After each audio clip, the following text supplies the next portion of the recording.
गुरु नानक पातशाह बड़े बड़े महापुरुषों के पास, साधुओं के पास, घालना घालन वालियां दे पास, ਜਿਹੜੇ ਰਸਤਿਆਂ ਦੇ ਵਿੱਚ ਅੜ ਕੇ ਖੜ ਗਏ ਸੀ, ਉਹਨਾਂ ਨੂੰ ਜਾ ਕੇ ਰਸਤਾ ਦੱਖਣ ਗਏ ਕਿ ਪਿਆਰਿਓ ਮਾਇਆ ਵਿੱਚ ਨਾ ਫਸੋ। ਇੱਕ ਮਹਾਤਮਾ ਦੇ ਕੋਲ ਗਏ, ਉਪਦੇਸ਼ ਦਿੱਤਾ ਕਿ ਮਾਇਆ 'ਚ ਨਾ ਫਸ। ਕਹਿੰਦਾ ਮਹਾਰਾਜ ਮੈਂ ਤਾਂ ਇੱਕ ਵੀ ਪੈਸਾ ਕੋਲ ਨਹੀਂ ਰੱਖਦਾ, ਮੇਰੇ ਤਾਂ ਕੱਪੜੇ ਵੀ ਜਿਹੜੇ ਨੇ ਜਦ ਪਾਟਣਗੇ ਜਦੋਂ ਗਲ 'ਚੋਂ ਲੈ ਆਣਗੇ, ਫੇਰ ਮਾਇਆ ਕਿਹੜੀ ਹੋ ਗਈ। ਮਹਾਰਾਜ ਕਹਿੰਦੇ ਤੇਰੇ ਅੰਦਰ ਵੀ ਬਹੁਤ ਮਾਇਆ। ਕੀ ਕਰਦਾ ਸੀ ਜਦੋਂ ਮਹਾਰਾਜ ਗਏ ਤਾਂ ਧਰਤੀ ਦੇ ਉੱਤੇ ਜਿਵੇਂ ਕਾਰਾਂ ਚੱਲਦੀਆਂ ਨੇ ਇਸ ਤਰ੍ਹਾਂ ਦੇ ਨਾਲ ਉਹਦਾ ਮਸੱਲਾ ਧਰਤੀ ਦੇ ਉੱਤੇ ਦੌੜਿਆ ਫਿਰਦਾ ਸੀ, ਟੱਚ ਨਹੀਂ ਸੀ ਕਰਦਾ ਧਰਤੀ ਨੂੰ, ਉੱਤੇ ਉੱਤੇ ਘੁੰਮਦਾ ਫਿਰਦਾ ਸੀ। ਮਹਾਰਾਜ ਜੀ ਖੜੇ ਹੋ ਕੇ ਦੇਖ ਰਹੇ ਨੇ ਵੀ ਇਹ ਸਾਧੂ ਕੀ ਕਰ ਰਿਹਾ, ਕਿਹੜਿਆਂ ਕੰਮਾਂ 'ਚ ਪੈ ਗਿਆ। ਉਸ ਵੇਲੇ ਆਵਾਜ਼ ਦਿੱਤੀ, ਕਹਿੰਦਾ ਆਓ ਸੰਤ ਜੀ ਸੈਰ ਕਰੀਏ, ਆਓ ਸੈਰ ਕਰੀਏ, ਤੁਸੀਂ ਵੀ ਆਪਣਾ ਕਰ ਲਓ। ਮਤਲਬ ਕੀ ਵੀ ਤੁਸੀਂ ਵੀ ਆਪਣਾ ਆਸਣ ਲਾਓ ਤੇ ਆਪਾਂ ਸੈਰ ਕਰਕੇ ਆਈਏ। ਦੇਖਦੇ ਦੇਖਦੇ ਸਮੁੰਦਰ ਦੇ ਵਿੱਚ ਦਾਖਲ ਹੋ ਗਿਆ। ਜਿਵੇਂ ਧਰਤੀ ਤੇ ਦੌੜਿਆ ਫਿਰਦਾ ਸੀ ਐ ਸਮੁੰਦਰ ਦੀਆਂ ਲਹਿਰਾਂ ਦੇ ਉੱਤੇ ਦੌੜਿਆ ਫਿਰਦਾ ਹੈ। ਮਸੱਲੇ ਤੇ ਬੈਠਾ ਚੌਂਕੜਾ ਮਾਰਿਆ ਹੋਇਆ। ਮਹਾਰਾਜ ਜੀ ਦੇਖਦੇ ਰਹੇ, ਭਾਈ ਮਰਦਾਨਾ ਤੇ ਭਾਈ ਵਾਲਾ। ਕਹਿੰਦੇ ਮਹਾਰਾਜ ਬੜਾ ਸਾਧੂ ਹੈ, ਤਾਂ ਤਕੜਾ ਹੈ ਕਰਨੀ ਵਾਲਾ। ਮਹਾਰਾਜ ਕਹਿੰਦੇ ਨਹੀਂ, ਮਾਇਆ 'ਚ ਫਸਿਆ ਹੋਇਆ ਬੰਦਾ ਹੈ, ਗਲਤ ਪਾਸੇ ਪਿਆ ਹੋਇਆ। ਵਾਪਸ ਆ ਗਿਆ, ਆ ਕੇ ਕਹਿਣ ਲੱਗਿਆ ਆਓ ਸੰਤ ਜੀ ਤੁਸੀਂ ਵੀ ਖੇਲ ਦਿਖਾਓ ਨਾ ਕੋਈ। ਮਹਾਰਾਜ ਜੀ ਕਹਿਣ ਲੱਗੇ ਪ੍ਰੇਮੀਆ ਤੂੰ ਐਂ ਕਰ, ਕਿੱਡੀ ਕੁ ਦੂਰ ਜਾਣਾ ਹੁੰਦਾ। ਕਹਿੰਦੇ ਮਹਾਰਾਜ ਮੈਂ ਤਾਂ ਬਹੁਤ ਦੂਰ ਦੂਰ ਸੈਰ ਕਰਕੇ ਆਉਣਾ ਹੁੰਦਾ। ਕਹਿੰਦੇ ਜਿਹੜਾ ਤੇਰਾ ਕੰਮ ਹੈ ਨਾ ਇਹ ਪ੍ਰਭੂ ਦੇ ਰਸਤੇ ਤੇ ਪ੍ਰਵਾਨ ਨਹੀਂ ਹੈ, ਮਨਜ਼ੂਰ ਨਹੀਂ ਹੈ ਦਰਗਾਹ ਦੇ ਵਿੱਚ। ਦੁਨੀਆ ਨੂੰ ਤੂੰ ਪਤਿਆ ਲੇਗਾ, ਦੁਨੀਆ ਤੇਰੀ ਖੇਡ ਦੇ ਕੇ ਤਮਾਸ਼ਾ ਦੇ ਕੇ ਬੱਲੇ ਬੱਲੇ ਕਹੇਗੀ, ਅਸ਼ ਅਸ਼ ਕਰ ਉੱਠੇਗੀ, ਪਰ ਰੱਬ ਦੇ ਦਰ ਤੇ ਇਹਦਾ ਕੌਡੀ ਜਿੰਨਾ ਵੀ ਮੁੱਲ ਨਹੀਂ ਹੈ। ਕਿਉਂ ਨਹੀਂ ਹੈ? ਕਿਉਂਕਿ ਰੱਬ ਦੇ ਦਰ ਤੇ ਸਿਰਫ ਇੱਕੋ ਹੀ ਗੱਲ ਮੁੱਲ ਪਾਉਂਦੀ ਹੈ, ਉਹ ਹੈ ਜੇ ਤਾਂ ਹਿਰਦੇ ਵਿੱਚ ਨਾਮ ਵਸ ਗਿਆ ਤਾਂ ਅਸੀਂ ਪ੍ਰਵਾਨ ਹੋ ਗਏ। ਜੇ ਨਾਮ ਨਹੀਂ ਵਸਿਆ ਤਾਂ ਸਾਰੀਆਂ ਜਿੰਨੀਆਂ ਨੇਕੀਆਂ ਨੇ ਸਭ 0 0 0 0 ਲੱਗੀ ਜਾਂਦੀਆਂ। ਜਿੱਥੇ ਏਕਾ ਨਹੀਂ ਲੱਗਦਾ ਉਹਦੀ ਵੈਲਿਊ ਨਹੀਂ ਬਣਦੀ। ਉਹ ਰੱਬ ਦੇ ਦਰ ਤੇ ਨਹੀਂ ਪਹੁੰਚਦੀਆਂ, ਸਵਰਗਾਂ 'ਚ ਪਹੁੰਚ ਜਾਂਦੀਆਂ। 14 ਸਵਰਗ ਨੇ ਹੇਠਲੇ, ਇਹਨਾਂ 'ਚ ਜਾ ਕੇ ਤਾਂ ਫਲ ਦੇ ਦਿੰਦੀਆਂ, ਲੇਕਿਨ ਰੱਬ ਦੇ ਦਰ ਨਾਲ ਇਹਨਾਂ ਦਾ ਕੋਈ ਵੀ ਸੰਬੰਧ ਨਹੀਂ ਹੈ। ਲੱਖ ਨੇਕੀਆਂ ਚੰਗਿਆਈਆਂ, ਲੱਖ ਪੁੰਨਾ ਪ੍ਰਮਾਣ, ਲੱਖ ਪਤ, ਸਾਰਾ ਹੀ ਮਹਾਰਾਜ ਨੇ ਲਿਖਿਆ। ਉਹਨਾਂ ਦੇ ਨਾਲ ਜੇ ਨਾਮ ਨਹੀਂ ਹੈ ਤਾਂ ਉਹ ਉਹਨਾਂ ਦੀ ਵੈਲਿਊ ਨਹੀਂ ਬਣਦੀ। 5 ਸਿਫਰੇ ਲਾ ਲਓ, 5 ਸਿਫਰਿਆਂ ਤੋਂ ਬਾਅਦ ਏਕਾ ਲਾ ਦਿਓ ਤਾਂ ਲੱਖ ਬਣ ਗਿਆ, ਜੇ ਨਾ ਲਾਓ ਤਾਂ 0 ਹੀ ਰਹਿੰਦੇ। ਮਹਾਰਾਜ ਕਹਿੰਦੇ ਜਿਹੜੀਆਂ ਚੀਜ਼ਾਂ ਨੇ ਨਾ ਇਹ ਤਾਂ ਮਾਇਆ ਹੈ। ਇਸ ਤਰ੍ਹਾਂ ਨਾਲ ਉਹਨੂੰ ਸਮਝਾਉਂਦੇ ਨੇ। ਕਿਹੜੀਆਂ ਖੇਲਾਂ 'ਚ ਪੈ ਗਏ, ਘਰ ਛੱਡਿਆ, ਵਾਰ ਛੱਡਿਆ, ਖਾਣਾ ਛੱਡਿਆ, ਪਹਿਨਣਾ ਛੱਡਿਆ, ਇੱਕ ਸਿਰਫ ਲੋਕਾਂ ਦੀ ਵਾਹ-ਵਾਹ ਵਾਸਤੇ। ਅਸਲੀ ਚੀਜ਼ ਤਾਂ ਪਿਆਰਿਆਂ ਨਾਮ ਹੋਇਆ ਕਰਦੀ ਹੈ। ਰਿੱਧ ਸਿੱਧ ਤਾਂ ਸਾਰੀਆਂ ਚੀਜ਼ਾਂ ਮੋਹ ਨੇ, ਪਰਮੇਸ਼ਰ ਦੇ ਵੱਲ ਜਾਣ ਨਹੀਂ ਦਿਆ ਕਰਦੀ। ਲੋਕਾਂ ਵਿੱਚ ਬਹੁਤ ਪ੍ਰਸ਼ੰਸਾ ਕਰਾਉਂਦੀਆਂ। ਲੋਕ ਬੜੇ ਤਮਾਸ਼ਬੀਨ ਨੇ। ਕਿਸੇ ਦੇ ਹੱਥ ਵਿੱਚੋਂ ਐਂ ਕਰਕੇ ਘੜੀ ਕੱਢਦੇ, ਸਾਰੀ ਦੁਨੀਆ ਹੀ ਦੌੜੀ ਫਿਰੂ। ਕਿਸੇ ਨੇ ਹੋਰ ਕੱਢਤਾ, ਸੋਨੇ ਦਾ ਬਿਸਕੁਟ ਕੱਢਤਾ, ਕਹਿਣਗੇ ਬੜਾ ਸੰਤਾਂ ਜੀ ਕਰਨੀ ਵਾਲੇ ਨੇ। ਸੰਤ ਨਹੀਂ ਹੋਇਆ ਕਰਦਾ। ਸੰਤ ਉਹ ਹੁੰਦਾ ਜਿਹਦੇ ਹਿਰਦੇ ਵਿੱਚ ਨਾਮ ਦਾ ਵਾਸਾ ਹੋਵੇ। ਜਿੰਨਾ ਸਾਸ ਗਰਾਸ ਨਾ ਬਿਸਰੈ, ਹਰ ਨਾਮਾ ਮਨਵੰਤ, ਧਨ ਸਈ ਨਾਨਕਾ ਪੂਰਨ ਸਈ। ਜਿਹਦੇ ਮਨ ਵਿੱਚ ਗਿਆਨ ਹਰ ਵਕਤ ਪ੍ਰਕਾਸ਼ ਕਰਦਾ ਹੈ। ਅਗਿਆਨ ਦਾ ਹਨੇਰਾ ਜਿਹਦੇ ਮਨ ਵਿੱਚ ਨਹੀਂ ਛਾਉਂਦਾ ਉਹ ਸਾਧੂ ਹੋਇਆ ਕਰਦਾ। ਇਹ ਤਾਂ ਤਮਾਸ਼ੇ ਹੋਇਆ ਕਰਦੇ ਨੇ ਸਾਰੇ। ਕੋਈ ਸਰੀਰਕ ਤਮਾਸ਼ੇ ਕਰ ਲਏ, ਕਿੰਨੇ ਕਿੰਨੇ ਕਰਦੇ ਨੇ। ਆ ਖੇਡਾਂ ਜਿਹੜੇ ਕਰਦੇ ਨੇ, ਐਥਲੀਟ ਨੇ ਜਿਹੜੇ ਬੇਅੰਤ ਕਿਸਮ ਦੀਆਂ ਖੇਡਾਂ ਕਰਦੇ, ਹੈਰਾਨ ਹੋ ਜਾਣ। ਇੱਕ ਤਾਂ ਅਸੀਂ ਦੇਖਣ ਗਏ ਅਮਰੀਕਾ 'ਚ, ਉਹਦੇ ਅਸਮਾਨ ਉੜਿਆ ਹੀ ਫਿਰੇ। ਇੱਕ ਪਤੰਗ ਜਿਹਾ ਲਾਇਆ ਉੱਤੇ ਆਰਾਮ ਨਾਲੇ ਤੁਰਿਆ ਫਿਰੇ। ਹੇਠਾਂ ਦਰਿਆ ਬੜਾ ਗਹਿਰਾ, ਕਦੇ ਹੇਠਾਂ ਆ ਜਾਵੇ ਕਦੇ ਉੱਤੇ ਨੂੰ ਚਲੇ ਜਾਏ। ਇਸੇ ਤਰ੍ਹਾਂ ਨਾਲ ਉਹ ਕਿਸ਼ਤੀਆਂ ਪਾਣੀ ਦੇ ਵਿੱਚ ਖੇਡਾਂ ਕਰਦੇ ਸੀ। ਕੋਈ ਤਕਰੀਬਨ 70 ਫੁੱਟ ਲੰਮੀ ਛਾਲ ਮਾਰਦੇ ਸੀ, ਮੁੜ ਕੇ ਫੇਰ ਖੜੇ ਦੇ ਖੜੇ, ਪਾਣੀ ਡੋਬਦਾ ਹੀ ਨਹੀਂ ਸੀ। ਇਵੇਂ ਜਿਵੇਂ ਇਹ ਖੇਡਾਂ ਨੇ, ਇਸੇ ਤਰ੍ਹਾਂ ਦੇ ਨਾਲ ਮਾਨਸਿਕ ਸ਼ਕਤੀਆਂ ਨੂੰ ਸੁਧਾਉਣ ਦੇ ਨਾਲ, ਇਕੱਠੀਆਂ ਕਰਨ ਦੇ ਨਾਲ ਅੰਦਰਲੀਆਂ ਖੇਡਾਂ ਪੈਦਾ ਹੋ ਜਾਇਆ ਕਰਦੀਆਂ। ਇਹਨਾਂ ਨੂੰ ਦੋ ਦੇ ਵਿੱਚ ਗਿਣਿਆ, ਵੈਸੇ ਤਾਂ ਤਿੰਨ ਹੈ, ਰਿੱਧੀ ਸਿੱਧੀ ਨਿੱਧੀ। ਇਹ ਤਿੰਨੇ ਹੀ ਜਿਹੜੇ ਨੇ ਇਹ ਤਮਾਸ਼ੇ ਹੋਇਆ ਕਰਦੇ ਨੇ, ਲੇਕਿਨ ਮਹਿਮਾ ਬੜੀ ਹੁੰਦੀ ਹੈ। ਆਮ ਤੌਰ ਤੇ ਸੰਤਾਂ ਦਾ ਹੀ ਸੁਣਾਇਆ ਕਰਦੇ ਨੇ ਵੀ ਆਹ ਸ਼ਕਤੀ ਦਿਖਾਈ ਜੀ ਉਹਨਾਂ ਨੇ, ਆਹ ਸ਼ਕਤੀ ਸਿਖਾਈ। ਜਿਹੜਾ ਦੂਜਾ ਪਾਸਾ ਹੈ ਵੀ ਇਹ ਡਾਕੂ ਨੂੰ ਸੁਧਾਰਿਆ, ਇਹ ਕਾਤਲ ਨੂੰ ਸੁਧਾਰਿਆ, ਇਹਦਾ ਹੁੰਦਾ ਸੰਤਾਂ ਦਾ ਕੰਮ। ਸ਼ਕਤੀਆਂ ਦਿਖਾਉਣੀਆਂ ਤਾਂ ਅਜੇ ਵਿਚਾਲਿਆਂ ਦਾ ਕੰਮ ਹੋਇਆ ਕਰਦਾ, ਉੱਥੇ ਹੀ ਉਲਝ ਕੇ ਬਹਿ ਜਾਂਦੇ। ਸੋ ਇਹ ਸ਼ਕਤੀਆਂ ਦੀ ਗਿਣਤੀ ਅਨੁਭਵੀ ਮਹਾਂਪੁਰਸ਼ਾਂ ਜਿਹੜੇ ਬੰਦੇ ਇਸ ਕੰਮ 'ਚ ਪਏ ਨੇ ਉਹ ਕਰਦੇ ਨੇ ਕਿ 18 ਸਿੱਧੀਆਂ ਹੋਇਆ ਕਰਦੀਆਂ। 18 ਦੇ ਵਿੱਚ ਅਣਵਾ ਹੋਇਆ ਕਰਦੀ ਹੈ। ਪਹਿਲੀ ਛੋਟੇ ਤੋਂ ਛੋਟਾ ਹੋ ਜਾਣਾ, ਕਿਸੇ ਨੂੰ ਦਿਸਣ ਤੋਂ ਹੀ ਹਟ ਜਾਣਾ, ਪਰਮਾਣੂ ਦਾ ਰੂਪ ਧਾਰਨ ਕਰ ਲੈਣਾ। ਮਹਿਮਾ ਹੁੰਦਾ ਜਿਸ ਤਰ੍ਹਾਂ ਅੰਗਦ ਹੋਇਆ ਸੀ, ਉਹਨੇ ਕਿਹਾ ਮੇਰਾ ਪੈਰ ਚੱਕੋ, ਕਿਸੇ ਤੋਂ ਨਾ ਚੱਕ ਹੋਇਆ, ਕਿਉਂਕਿ ਉਹਨੇ ਮਹਿਮਾ ਸਿੱਧੀ ਵਰਤੀ ਸੀ। ਸਿਰ ਅਸਮਾਨ ਦੇ ਨਾਲ ਜਾ ਲੱਗਦਾ, ਇੰਨਾ ਭਾਰਾ ਹੋ ਜਾਂਦਾ ਵੀ ਕੋਈ ਦੁਨੀਆ 'ਚ ਚੱਕ ਨਹੀਂ ਸਕਦਾ। ਮਹਿਮਾ ਵੱਡਾ ਕੱਦ ਕਰ ਲੈਂਦਾ, ਬਹੁਤ ਵੱਡਾ। ਤੀਸਰੀ ਹੋਇਆ ਕਰਦੀ ਹੈ ਗਹਿਮਾ, ਭਾਰੀ ਬਣ ਜਾਣਾ।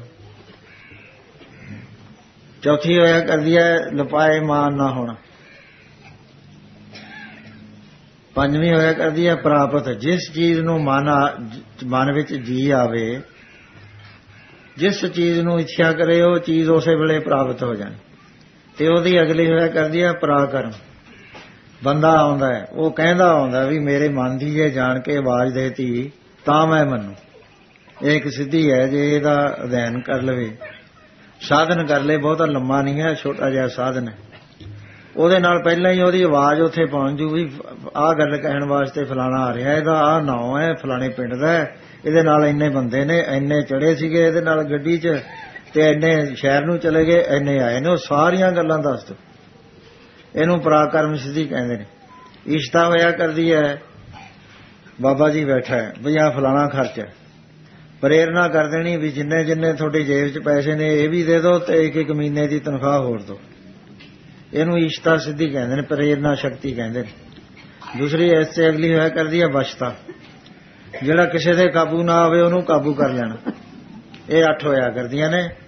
ਛੋਟੀਆਂ ਸਿੱਧੀਆਂ ਹੁੰਦੀਆਂ ਅਨੂਰਮ ਜਿਹਨੂੰ ਕਹਿੰਦੇ ਨੇ, ਭੁੱਖ ਤੇ ਲੱਗਣੀ ਨਾ, ਕੁਛ ਬਣਾ ਖਾਣਾ, ਮਹੀਨੇ ਅਵਧੀ ਭੁੱਖੇ ਹੀ ਬੈਠੇ ਰਹਿਣ।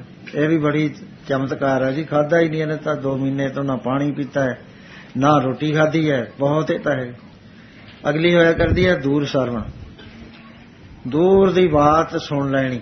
ਅਮਰੀਕਾ 'ਚ ਕਿਸੇ ਨੇ ਗੱਲ ਕਰੀ ਹੈ, ਇੱਥੇ ਸੁਣ ਕੇ ਉਹਨੂੰ ਜਵਾਬ ਦੇ ਦੇਣਾ ਵੀ ਤੂੰ ਫਲਾਣੇ ਦਿਨ ਐ ਕਹਿੰਦਾ ਸੀ। ਇੱਕ ਹੋਇਆ ਕਰਦੀ ਹੈ ਦੂਰਦਰਸ਼ਨ, ਸੈਂਕੜੇ ਮੀਲਾਂ ਦੇ ਉੱਤੇ ਦੇਖ ਲੈਣਾ। ਇੱਕ ਵਾਰੀ ਬਾਪੂ ਜੀ ਬੈਠੇ ਸੀ, ਬੀਬੀ ਜੀ ਦੇ ਤੁਹਾਡੀ ਦੇ ਪਿਤਾ ਜੀ, ਇਹਨਾਂ ਨੂੰ ਕਹਿਣ ਲੱਗੇ ਦਰਵਾਜ਼ਾ ਬੰਦ ਕਰ ਦਿਓ। ਇੱਕ ਗੁਰਸਿੱਖ ਆ ਰਿਹਾ, ਦਰਵਾਜ਼ਾ ਨਹੀਂ ਖੋਲ੍ਹਣਾ, ਲਾਹੌਰ ਦੀ ਗੱਲ ਹੈ। ਇਹਨਾਂ ਨੇ ਦਰਵਾਜ਼ਾ ਬੰਦ ਕਰਤਾ। ਅੱਧੇ ਘੰਟੇ ਬਾਅਦ ਉਹ ਆ ਗਿਆ ਕਿ ਕਹਿਣ ਲੱਗਿਆ ਵੀ ਦਰਵਾਜ਼ਾ ਖੋਲ੍ਹੋ। ਇਹ ਕਹਿੰਦੇ ਬਾਪੂ ਜੀ ਨੇ ਕਿਹਾ ਵੀ ਦਰਵਾਜ਼ਾ ਤਾਂ ਖੋਲ੍ਹਣਾ ਨਹੀਂ। ਉਹ ਕਹਿੰਦਾ ਮੈਂ ਤਾਂ ਬੰਬੇ ਤੋਂ ਆਇਆ। ਬਾਰ-ਬਾਰ ਕਹਿਣ ਤੇ ਦਰਵਾਜ਼ਾ ਇਹਨਾਂ ਨੇ ਖੋਲ੍ਹ ਦਿੱਤਾ। ਜਦੋਂ ਉੱਪਰ ਗਿਆ, ਚੁਬਾਰੇ 'ਚ ਬੈਠੇ ਸੀ, ਪਹਿਲਾ ਹੀ ਸ਼ਬਦ ਉਹਨਾਂ ਨੇ ਕਿਹਾ, ਕਹਿੰਦੇ ਪਾਮਰਾ, ਆਹ ਗੁਰਸਿੱਖੀ ਦਾ ਰੂਪ ਧਾਰ ਕੇ ਬੰਬੇ ਵਿੱਚ ਕੀ ਕਰਦਾ ਰਹੇ? ਜੇ ਕਹਿੰਦੇ ਮੈਂ ਦੇਖ ਲਿਆ ਤਾਂ ਤੇਰਾ ਖਿਆਲ ਹੈ ਵੀ ਗੁਰੂ 10ਵੇਂ ਪਾਤਸ਼ਾਹ ਨੂੰ ਨਹੀਂ ਪਤਾ, ਗੁਰੂ ਨਾਨਕ ਨੂੰ ਨਹੀਂ ਪਤਾ, ਤੇਰੇ ਔਗਣਾਂ ਦਾ ਵੀ ਕੀ ਕਰਦਾ ਫਿਰਦਾ।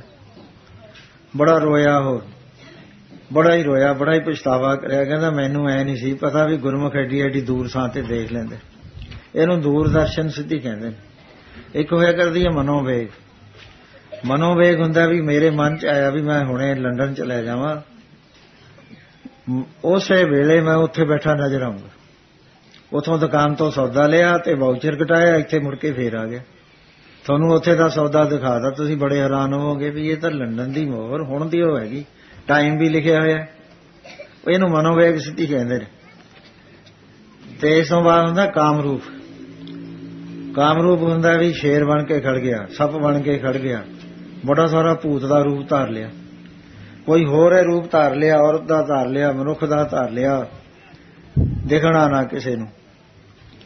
ਇੱਕ ਹੁੰਦੀ ਹੈ ਛਵੈ ਸ਼ੰਤ ਮਿਰਤੂ, ਮਰਜ਼ੀ ਦੇ ਨਾਲ ਜਿਵੇਂ ਜੀ ਕਰਦਾ, ਜਿੱਥੇ ਜੀ ਕਰਦਾ ਉਸੇ ਤਰ੍ਹਾਂ ਨਾਲ ਸਰੀਰ ਛੱਡ ਦੇਣਾ। ਇੱਕ ਹੁੰਦੀ ਹੈ ਸੁਰ ਕ੍ਰੀੜਾ, ਦੇਵਤਿਆਂ ਦੇ ਦੇਸ਼ 'ਚ ਪਹੁੰਚ ਜਾਣਾ, ਉੱਥੇ ਅਪਛਰਾ ਦੇ ਨਾਲ ਨਾਚ ਗਾਉਣੇ ਕਰਨੇ। ਇੱਕ ਹੁੰਦੀ ਹੈ ਸੰਕਲਪ ਸਿੱਧੀ, ਸੰਕਲਪ ਕਰ ਲੈਣਾ ਤੇ ਉਹ ਸਿੱਧ ਹੋ ਜਾਣਾ। ਇਹਨਾਂ ਨੂੰ 18 ਬਣ ਜਾਂਦੀਆਂ। ਇਸੇ ਤਰ੍ਹਾਂ ਦੇ ਨਾਲ ਅਪ੍ਰਤਿਹਤ ਹੁੰਦੀ ਹੈ, ਕਿਸੇ ਥਾਂ ਵਿੱਚ ਜਾਣ ਨਾਲ ਕੋਈ ਰੁਕਾਵਟ ਨਾ ਹੋਈ। ਭਾਈ ਰਣਧੀਰ ਸਿੰਘ ਜੀ ਲਿਖਦੇ ਨੇ ਇੱਕ ਪੁਸਤਕ ਦੇ ਅੰਦਰ ਕਿ ਮੈਂ ਜਦ BA 'ਚ ਪੜ੍ਹਦਾ ਸੀ ਲਾਹੌਰ, ਮੇਰੇ ਮਨ ਵਿੱਚ ਬੜਾ ਖਿਆਲ ਆਇਆ ਕਿ ਮੈਂ ਕਿਸੇ ਚੰਗੇ ਸਾਧੂ ਦੀ ਢੂੰਡ ਕਰਾਂ। ਕਹਿੰਦੇ ਉੱਥੇ ਇੱਕ ਮੈਨੂੰ ਮਿਲਿਆ, ਮੈਨੂੰ ਕਹਿੰਦਾ ਆ ਵੀ ਕਾਕਾ ਚੱਲੀਏ ਤੈਨੂੰ ਸੈਰ ਕਰਾਈਏ।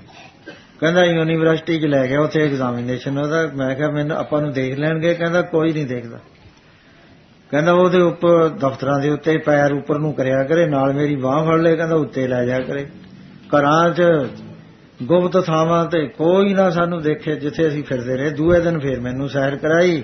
ਤੀਸਰੇ ਦਿਨ ਜਦ ਮੈਨੂੰ ਚੇਲਾ ਬਣਾਉਣ ਲੱਗਿਆ, ਕਹਿੰਦਾ ਮੈਂ ਚਲਿਆ ਗਿਆ ਤਾਂ ਅੱਗੇ ਜਾ ਕੇ ਮੈਂ ਕੀ ਦੇਖਦਾ, ਉਹ ਤਾਂ ਤੰਬਾਕੂ ਪੀਂਦਾ ਸੀ, ਜਿੱਥੋਂ ਇਹਨਾਂ ਨੂੰ ਨਫ਼ਰਤ ਹੋਈ। ਸੋ ਇਹ ਇੱਕ ਸਿੱਧੀ ਹੁੰਦੀ ਹੈ ਦੂਜੇ ਦਰਜੇ ਦੀ, ਕਿਸੇ ਥਾਂ ਚਲੇ ਜਾਓ ਰੁਕਾਵਟ ਨਾ ਹੋਈ। ਰਿੱਧੀ ਉਹ ਹੁੰਦੀ ਹੈ ਕਿ ਥੋੜਾ ਜਿਹਾ ਅਨਾਜ ਲੈ ਕੇ ਬੈਠ ਜਾਣਾ 5 ਸੇਰ। ਕਹਿੰਦੇ ਜੀ ਸੰਗਤ ਹਜ਼ਾਰਾਂ ਦੀ ਤਾਦਾਦ 'ਚ ਆਈਏ, ਉਹਦੇ ਉੱਤੇ ਕੱਪੜਾ ਪਾ ਦੇਣਾ, ਉਹ 5 ਸੇਰ ਇਹ ਨਾ ਮੁੱਕਣ ਦੇਣਾ। ਇਹਨਾਂ ਨੂੰ ਰਿੱਧੀਆਂ ਤੇ ਸਿੱਧੀਆਂ ਕਹਿੰਦੇ ਆ ਸਾਧ ਸੰਗਤ। ਇਹਨਾਂ ਦੇ ਉੱਤੇ ਮਹਾਰਾਜ ਨੇ ਕਿਹਾ ਵੀ ਇਹ ਤਾਂ ਲੋਕਾਂ ਦੇ ਤਮਾਸ਼ੇ ਹੋਏ ਪਿਆਰਿਓ, ਇਹ ਕੋਈ ਮੈਂ ਵੱਡੀ ਬਾਤ ਨਹੀਂ। ਤੁਸੀਂ ਇਸ ਤਰ੍ਹਾਂ ਮਹਾਰਾਜ ਜੀ ਕਹਿਣ ਲੱਗੇ, ਕਹਿੰਦੇ ਮਖਦੂਮ ਜੀ ਕਿਹੜੀਆਂ ਖੇਡਾਂ 'ਚ ਪਏ ਹੋ, ਰੇਤੇ ਦੇ ਉੱਤੇ ਨਠਾਈ ਫਿਰਦੇ ਹੋ, ਪਾਣੀ ਤੇ ਨਠਾਈ ਫਿਰਦੇ ਹੋ। ਅਸਲੀ ਗੱਲ ਤੋਂ ਤੁਸੀਂ ਭੁੱਲ ਗਏ, ਚੁੱਕ ਗਏ ਤੁਸੀਂ ਉਸ ਬਾਤ ਤੋਂ। ਕਹਿੰਦਾ ਮਹਾਰਾਜ ਆਹੋ ਸਭ ਸਹੀ, ਸੈਰ ਕਰੀਏ। ਮਹਾਰਾਜ ਨੇ ਕਿਹਾ ਵੀ ਐ ਨਹੀਂ ਇਹਨੇ ਸਮਝਣਾ। ਕਹਿੰਦੇ ਐਂ ਦੱਸ ਕਿੱਡੀ ਕਿੱਡੀ ਦੂਰ ਜਾਣਾ, ਕੋਈ ਚੀਜ਼ ਵੀ ਦੇਖੀ ਹੈ ਸਮੁੰਦਰ ਦੇ ਅੰਦਰ? ਕਹਿੰਦਾ ਮਹਾਰਾਜ ਇੱਕ ਮਨਾਰਾ ਦੇਖਿਆ। ਕਹਿੰਦੇ ਜਾ ਸਾਨੂੰ ਉਹਦੀ ਖਬਰ ਲੈ ਕੇ ਆ, ਪੂਰੀ ਤਰ੍ਹਾਂ ਨਾਲ ਲਿਆ ਕੇ ਦੇ, ਅਸੀਂ ਇੱਥੇ ਹੀ ਬੈਠਾਂਗੇ। ਵਚਨ ਮੰਨ ਕੇ ਚਲਿਆ ਗਿਆ। ਜਾ ਕੇ ਮਨਾਰੇ ਦੇ ਕੋਲ ਆਪਣਾ ਮਸੱਲਾ ਚੁੱਕਿਆ ਤੇ ਉਹ ਜਿਵੇਂ ਧਰਤੀ ਤੇ ਵੀ ਤੋਰੀ ਗਿਆ, ਪਾਣੀ ਤੇ ਵੀ ਤੋਰੀ ਗਿਆ, ਤੇ ਉੱਥੇ ਮਨਾਰੇ ਦੇ ਕੋਲ ਜਾ ਕੇ ਇੰਤਜ਼ਾਰ ਕਰਨ ਲੱਗਿਆ ਵੀ ਕੌਣ ਆਉਂਦਾ। ਸ਼ਾਮ ਹੋ ਗਈ। ਉਸ ਵੇਲੇ ਕੀ ਦੇਖਦਾ ਹੈ, 20 ਗੁਰਮੁਖ ਪਿਆਰੇ ਉਸ ਥਾਂ ਤੇ ਪਹੁੰਚਦੇ ਨੇ ਤੇ ਆ ਕੇ ਉਹਨਾਂ ਨੇ ਆਪਣਾ ਪਾਠ ਕਰਿਆ, ਇੱਕ ਚਿੱਤ ਹੋ ਕੇ ਬੰਦਗੀ ਕਰੀ। 8-9 ਵੱਜ ਗਏ ਤੇ ਉਹਦੇ ਬਾਅਦ 21 ਥਾਲ ਪ੍ਰਸ਼ਾਦੇ ਦੇ ਉਤਰੇ ਅਸਮਾਨਾਂ 'ਚ। 20 ਵੰਡਦੇ ਸੀ, ਕਹਿਣ ਲੱਗੇ ਵੀ ਇੱਕ ਜਿਹੜਾ ਆਇਆ ਹੋਇਆ ਉਹਨੂੰ ਵੀ ਦੇ ਦਿਓ। ਉਸ ਨੂੰ ਵੀ ਦੇ ਦਿੱਤਾ। ਉਹਦੇ ਬਾਅਦ ਅੰਮ੍ਰਿਤ ਵੇਲਾ ਹੋਇਆ। ਫਿਰ ਆਪਣੇ ਕੰਮਾਂ ਨੂੰ ਉਸੇ ਤਰ੍ਹਾਂ ਜਿਵੇਂ ਆਏ ਸੀ ਉਸੇ ਤਰ੍ਹਾਂ ਵਾਪਸ ਚਲੇ ਗਏ। ਨਾ ਆਉਂਦੇ ਦਿਸੇ ਨਾ ਜਾਂਦੇ ਦਿਸੇ। ਜਦ ਚਲੇ ਗਏ ਉਸ ਵੇਲੇ ਕੀ ਦੇਖਦਾ ਹੈ ਕਿ ਇੱਕ ਜਹਾਜ਼ ਜਾ ਰਿਹਾ ਤੇ ਸਮੁੰਦਰ ਵਿੱਚ ਡੁੱਬਣ ਲੱਗਿਆ। ਉਹਨੇ ਕਿਹਾ ਵੀ ਬੜਾ ਮਾੜਾ ਕੰਮ ਹੋਇਆ, ਜਹਾਜ਼ ਡੁੱਬ ਰਿਹਾ ਤੇ ਡੁੱਬਣਾ ਨਹੀਂ ਚਾਹੀਦਾ। ਉਸ ਵੇਲੇ ਆਪਣੀ ਸ਼ਕਤੀ ਵਰਤੀ ਤੇ ਜਹਾਜ਼ ਡੁੱਬਣ ਤੋਂ ਹਟਾ ਦਿੱਤਾ। ਬੜਾ ਮਨ ਵਿੱਚ ਖੁਸ਼ ਹੋਇਆ ਕਿ ਅੱਜ ਇੱਥੇ ਆਉਣ ਦੇ ਨਾਲ ਕਿੰਨੇ ਬੰਦਿਆਂ ਦੀ ਜਾਨ ਬਚ ਗਈ। ਬਾਰ-ਬਾਰ ਮਨ 'ਚ ਆਈ ਜਾਂਦਾ ਵੀ ਮੈਂ ਜਹਾਜ਼ ਬਚਾਤਾ, ਮੈਂ ਜਹਾਜ਼ ਬਚਾਤਾ। ਰਾਤ ਨੂੰ ਜਦ ਪ੍ਰਸ਼ਾਦਾ ਆਇਆ ਤਾਂ ਇੱਕ ਥਾਲ ਘੱਟ ਆਇਆ। ਸਾਰਿਆਂ ਨੇ ਵਿਚਾਰ ਕਰੀ ਵੀ ਆਪਣੇ ਵਿੱਚ ਕੋਈ ਐਸਾ ਬੰਦਾ ਹੈ ਭਾਈ ਜਿਹਨੇ ਰੱਬ ਦੀ ਰਜ਼ਾ ਨੂੰ ਨਹੀਂ ਮੰਨਿਆ, ਪਰਮੇਸ਼ਰ ਦੀ ਰਜ਼ਾ ਦੇ ਉੱਤੇ ਜਿਹੜਾ ਰਾਜੀ ਨਹੀਂ ਹੋਇਆ।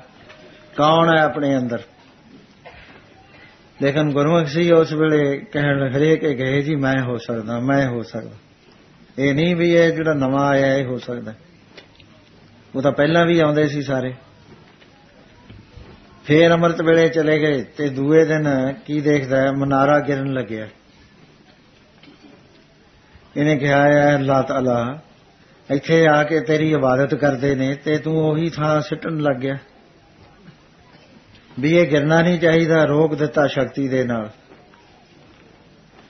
ਤੇ ਮਨ ਵਿੱਚ ਦੂਰੀ ਹਉਮੈ ਹੋ ਗਈ ਵੀ ਪਹਿਲਾਂ ਮੈਂ ਜਹਾਜ਼ ਬਚਾਇਆ ਤੇ ਹੁਣ ਮੈਂ ਮਨਾਰਾ ਗਿਰਨ ਤੋਂ ਬਚਾਇਆ। ਉਸ ਦਿਨ ਕਿਸੇ ਨੂੰ ਵੀ ਪ੍ਰਸ਼ਾਦਾ ਨਾ ਉਤਰਿਆ। ਉਸੇ ਤਰ੍ਹਾਂ ਭੁੱਖੇ ਪਾਣੇ ਬੰਦਗੀ ਕੀਤੀ ਤੇ ਨਾਲ ਕਹਿਣ ਲੱਗੇ ਜਿਹੜੇ ਗੁਰਮੁਖ ਸੀ ਵੱਡੇ, ਕਹਿਣ ਲੱਗੇ ਪਿਆਰਿਓ ਕੋਈ ਅਵੱਗਿਆ ਹੋ ਗਈ ਆਪਾਂ ਤੇ, ਕੋਈ ਪਰਮੇਸ਼ਰ ਦਾ ਹੁਕਮ ਮੋੜ ਦਿੱਤਾ ਗਿਆ ਤੇ ਹੁਣ ਚੰਗਾ ਇਹ ਹੈ ਕਿ ਆਪਾਂ ਇੱਥੇ ਚੱਲੀਏ ਕਿਉਂਕਿ ਹੁਕਮ ਨਹੀਂ ਹੁਣ ਇਸ ਥਾਂ ਤੇ ਆਉਣ ਦਾ। ਕੋਈ ਇਹ ਪਵਿੱਤਰਤਾ ਹੋ ਗਈ, ਇਹਦੀ ਪਵਿੱਤਰਤਾ ਭੰਗ ਹੋ ਗਈ। ਤੇ ਉਸ ਵੇਲੇ ਇਹ ਰਹਿ ਗਿਆ ਤੇ ਉਧਰ ਕੀ ਦੇਖਦਾ ਮੀਂਹ ਪੈ ਰਿਹਾ।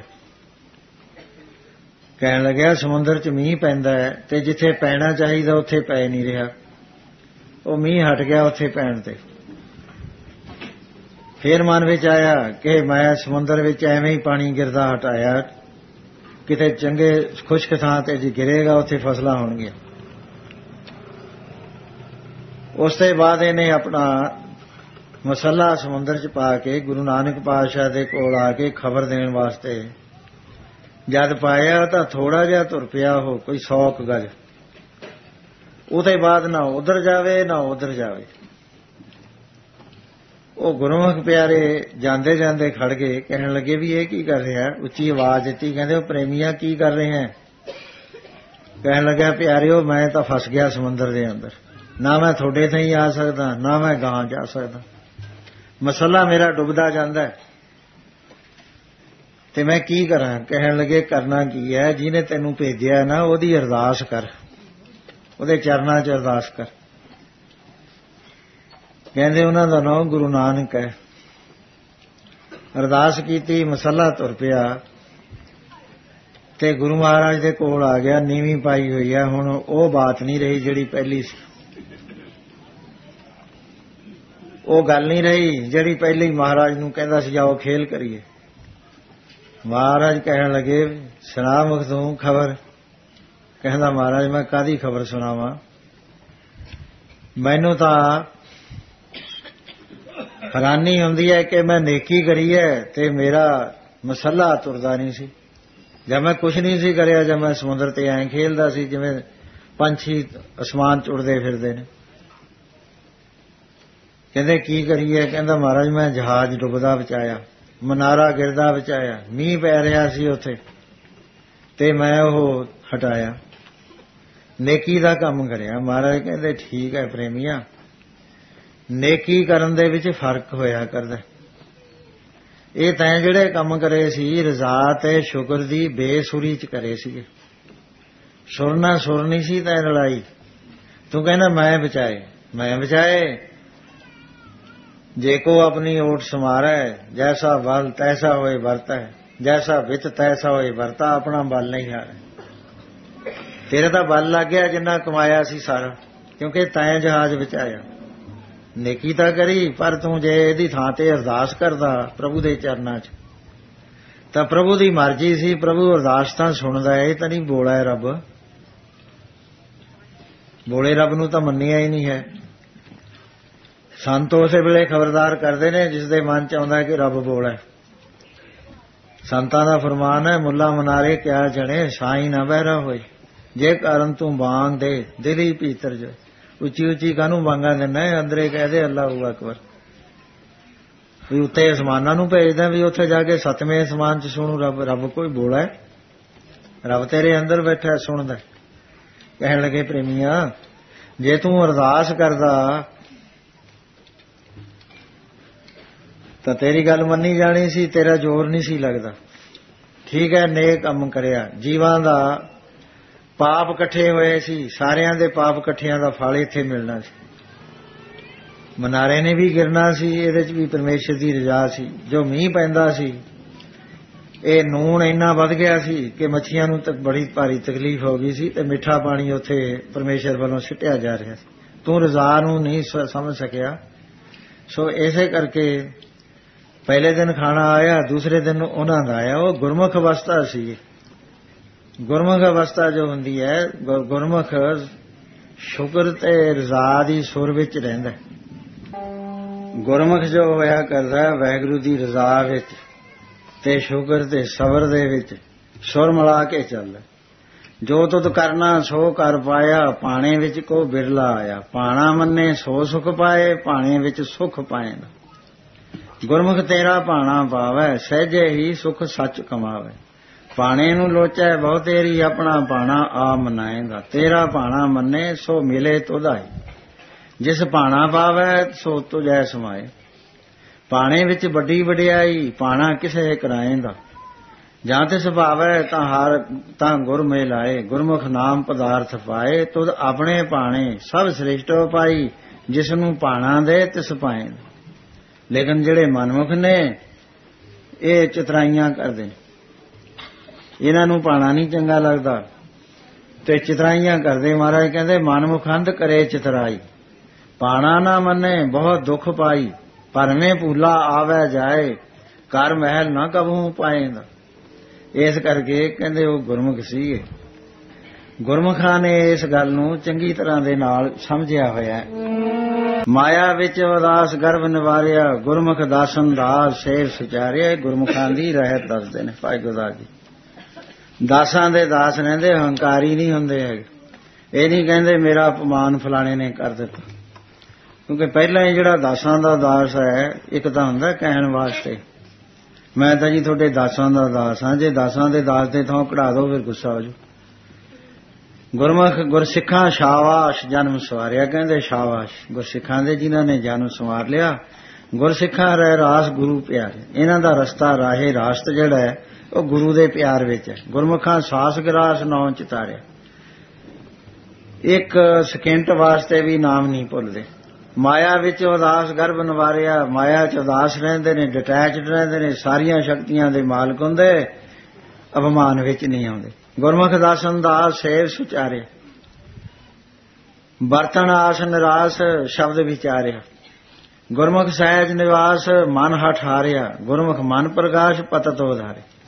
ਸੋ ਇਸ ਤਰ੍ਹਾਂ ਦੇ ਨਾਲ ਜਦੋਂ ਵਚਨ ਸੁਣੇ ਗੁਰਮੁਖਾਂ ਨੇ ਕਹੇ, ਉਸ ਵੇਲੇ ਮਸਲਾ ਧਰਦਾ ਨਹੀਂ। ਕਹਿਣ ਲੱਗਿਆ ਮੈਂ ਤਾਂ ਫਸ ਗਿਆ, ਮੈਂ ਨਾ ਉੱਧਰ ਹੁੰਨਾ ਨਾ ਉੱਧਰ ਹੁੰਨਾ। ਕਹਿਣ ਲੱਗੇ ਪੀਰ ਜੀ ਇਹ ਜਿਹੜਾ ਥਾਂ ਹੈ ਨਾ ਰੱਬ ਦਾ ਰਾਹ, ਇਹ ਪੀਰਾਂ ਤੇ ਬਾਦਸ਼ਾਹਾਂ ਦਾ ਨਹੀਂ ਹੁੰਦਾ। ਇਹ ਦੁਨੀਆ ਹੁੰਦੀ ਹੈ ਪੀਰਾਂ ਤੇ ਬਾਦਸ਼ਾਹਾਂ ਦੀ। ਗੁਰਮੁਖਾਂ ਦਾ ਰਸਤਾ ਹੋਰ ਹੈ, ਪੀਰਾਂ ਤੇ ਬਾਦਸ਼ਾਹਾਂ ਦਾ ਹੋਰ ਰਸਤਾ ਹੋਇਆ ਕਰਦਾ। ਨਿਮਰਤਾ ਚਾਹ, ਜਿਸਨੇ ਤੈਨੂੰ ਭੇਜਿਆ ਉਹਦੇ ਅੱਗੇ ਅਰਦਾਸ ਕਰ। ਉਹ ਗੁਰੂ ਨਾਨਕ ਨੇ ਸਭ ਤੋਂ ਵੱਡਾ ਸਤਿਗੁਰੂ ਨਾਨਕ, ਜਿਨ ਕਲ ਰਾਖੀ ਮੇਰੀ। ਉਹ ਸਾਰਿਆਂ ਤੋਂ ਵੱਡਾ ਹੈ ਤੇ ਉਹਦੇ ਕੋਲ ਤੂੰ ਅਰਦਾਸ ਕਰ। ਉਸ ਵੇਲੇ ਅਰਦਾਸ ਕਰਦਾ।